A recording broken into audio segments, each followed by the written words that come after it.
역사적 순간에는 그 역사적 순간을 감당하는 또 역사의 인물들이 있게 됩니다.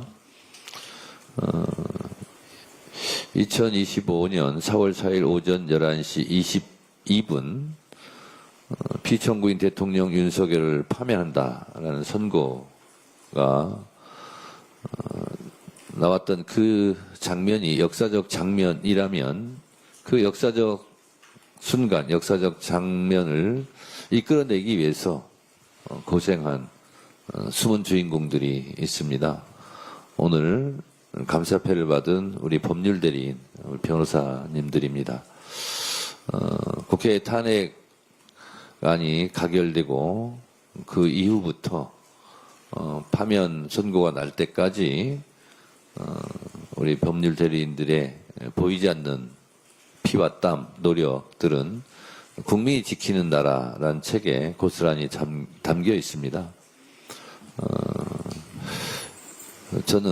저도 그 책에 저자로 참여했는데 제가 마지막 부분에 그렇게 썼습니다. 역사는 결코 직진하지 않는다. 그렇지만 후퇴하지도 않는다. 이렇게 제가 썼는데요. 그 후퇴하지 않고 전진하는 역사의 선두에서 우리 법률 대리인들이 정말 고생을 많이 했습니다. 그래서 우리 이분들에게 고마움을 어떻게 표시를 할까 하다가 그래도 기록으로 남는 감사패를 드려야 되겠다라는 생각을 해서 감사패를 드렸습니다. 오늘 불가피하게 사실 한번 이게 연기가 됐습니다. 그래서 그때 다 오시기로 했었는데 당내 일정 변경으로 오늘 변경이 돼서 사실 오늘 한 건데요. 그래서 못 오신 분들은 감사패가 마련이 돼 있나요? 그분들도 드리는 거죠? 네, 전달해 드리도록 하겠습니다. 오늘 감사패를 드린 기회에 다시 한번 말씀드립니다. 정말 고마웠습니다. 그리고 감사했습니다. 네. 네, 감사합니다. 다음으로 국회 탄핵소추단을 대표하여 송도환님의 말씀이 있겠습니다. 마이크 켜시고. 우선 오늘 이런 자리를 따로 마련해 주신 국회 그리고 정청래 대표님께 감사를 드립니다. 지난해 12월 3일 일부터 지금 잠시 돌아보게 됩니다. 그때 우리 국민 모두가 정말 너무나 마치 비현실 같은 가짜뉴스 같은 황당한 뉴스를 보고 그것이 가짜뉴스가 아니다라고 하는 것을 인식하면서 정말 놀라움과 당황스러움과 분노와 이런 복합적인 감정을 느끼고 그 이후에 고통을 받았던 기간이 정말 길었습니다. 우리 탄핵소추 대리인단은 그때부터 그 윤석열 전 대통령의 탄핵 비상계엄 시도 그리고 1년의 내란 사태 행위가 그 위헌 위법성이 너무나 심각하고 분명하고 그리고 실은 매우 단순 명백하고 그 위헌 위법성의 중대성이 정말 어느 사례보다도 더 중대했기 때문에 저희 헌법재판소에서의 탄핵 심판 과정이 그렇게 길게 그리고 막판에 뭔가 우리한테 불안감을 주게 되리라고 처음에는 생각하질 않았었습니다. 그런데 탄핵 심판 과정에서 여러 가지 증거들이 움직일 수 없는 그런 것들이 드러나기도 하고, 무엇보다도 우리 국민 모두가 생중계로 그 위헌 위법적인 여러 가지 사태를 직접 목격했기 때문에 전혀 의심하거나 불안하지 않다가 막판에는 이상하게 그 결론이 자꾸 미뤄지는 걸 보고 일말의 불안감을 느끼고 온갖 상상을 하기도 했었죠. 그런데 그런 과정을 겪은 후에 드디어 지난 4월 4일 대통령 윤석열을 파면한다라고 하는 탄핵심판 결정 선고를 듣고 모두가 환호했던 그 순간을 다시 한번 회상하게 됩니다. 저 개인적인 사정을 말씀을 드리면 탄핵심판 과정에서의 탄핵소추 대리인단의 일원으로 동참을 하게 되고, 그래서 그 과정에 다른 여기 계시는 정말 우수하고 훌륭한 다른 대리인 분들과 함께 우리 그 당시 법사위원장인 정청래 위원장님을 모시고 그 일련의 과정을 함께 수행했던 것 자체가 사실은 개인적으로 명예스럽고 참으로 지금 돌아보면 아주 기쁜 일이었습니다.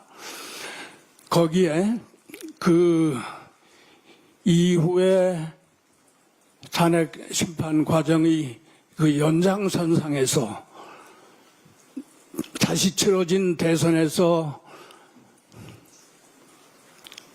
이재명 대통령이 당선되시고 새로운 여러 진영이 짜지고, 그리고 그 이후 지난 윤석열 정권 하에서 정말 많은 분야에서 망가지고 흐트러지고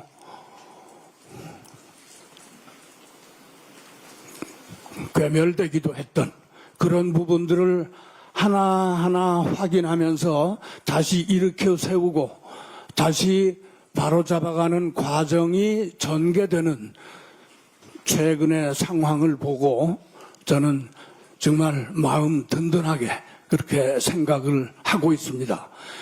이러한 사태를 지금 현재 보고 있는 것은 저희들이 그때 노력했던 것에 대한 어떤 부가적인 보상이라고 생각을 하고 기뻐하고 있습니다.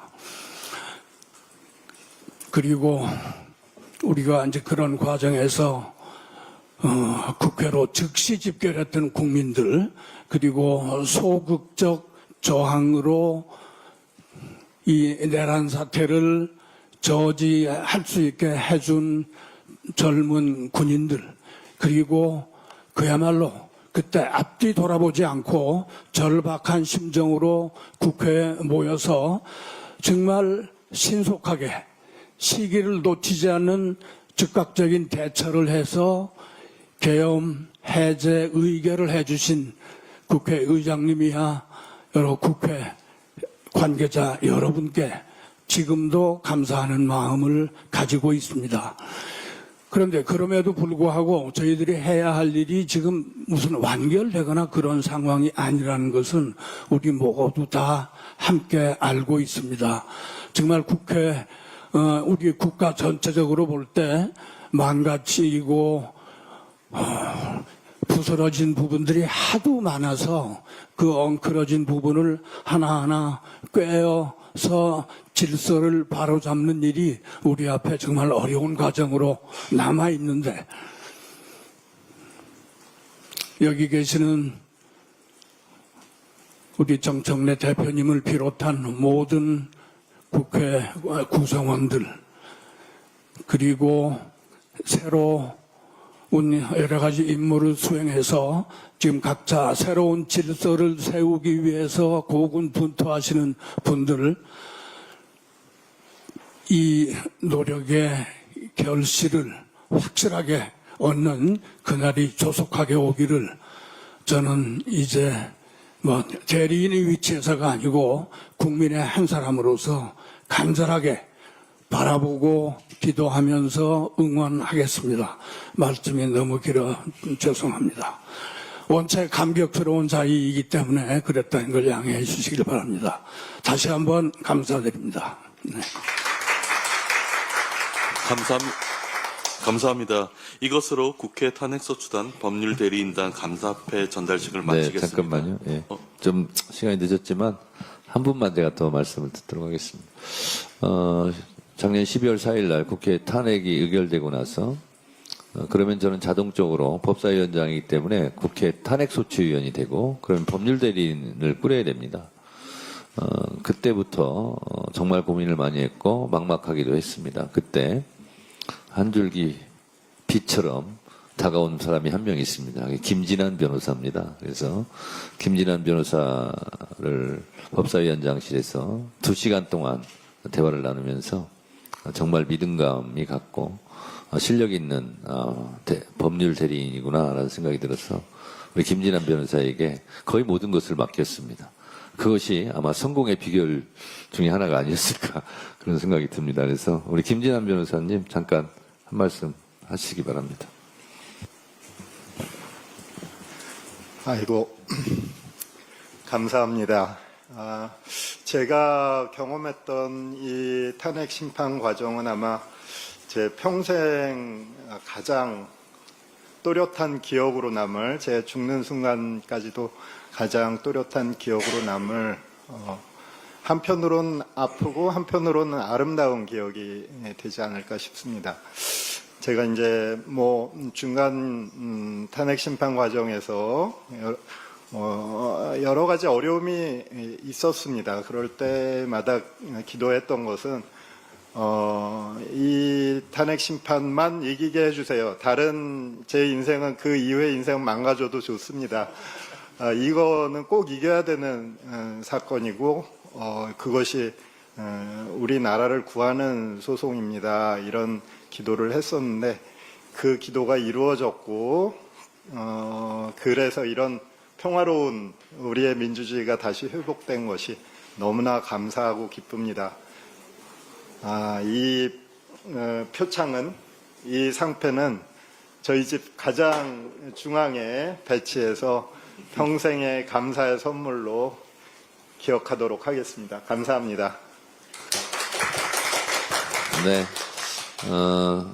정말 이 비상계엄 내란 사태를 극복할 수 있었던 가장 큰 힘은 국민들 덕분입니다. 또 그러나 그런 법적 절차를 완벽하게 소화해준 우리 법률 대리인들에게 감사하지 않을 수 없습니다. 그래서 우리 당원들의 마음을 모아 제가 대신 국민들의 마음을 모아서 대신 제가 감사패를 전달해 드린 저도 영광스럽습니다. 네, 감사드립니다. 고맙습니다. 감사합니다. 이것으로 감사패 전달식을 마치겠습니다.